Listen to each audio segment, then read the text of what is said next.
Hi, and welcome back to our Clips Series Episode 2. Today's tutorial will be focused on adding pictures and then zooming them in and out. So let's go right ahead.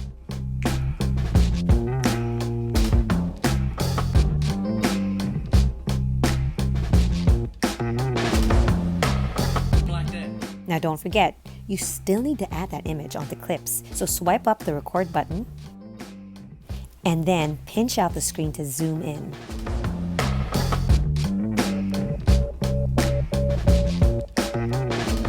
Isn't that cool?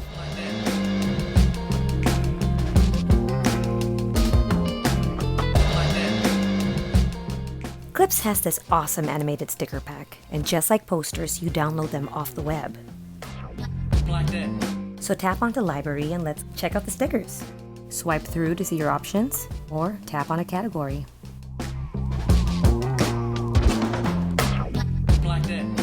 Tap on a sticker and put it wherever you please.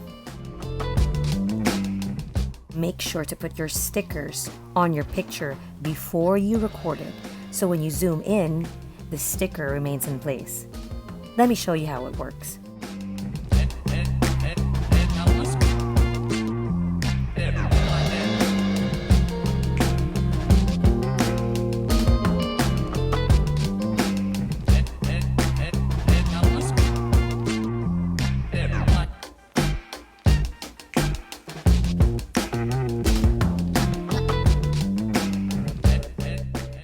Now, you try.